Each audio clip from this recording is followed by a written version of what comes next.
Do you want to make labels on Microsoft Word?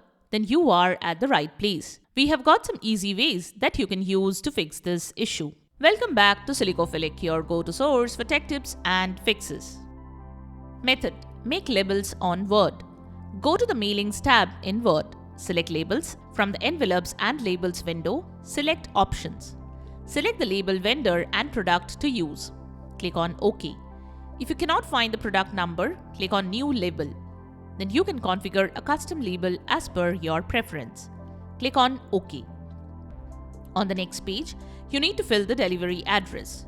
If you want to change the formatting, select the text and right-click. Now you can customize the font and paragraph. Here, you can customize the font, text size, text color, and style. Once done, select OK. Next, you can select full page of the same label, or if you want a single label, select row and column as preferred. Once done, select Print. Click on File from the menu and select Save to save the label for future use.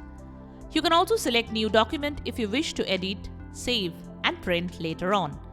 Choose the label options, number of labels you want, and so on. So, fill the information and choose the preferred options that you can print the labels. And there you have it, the method to make labels on Microsoft Word. We hope the method has worked for you. If you found this video helpful, don't forget to give it a thumbs up and subscribe to our channel for more tech tips and troubleshooting guides. Leave a comment and help others know about the video. Thanks for watching, and we will see you in the next video.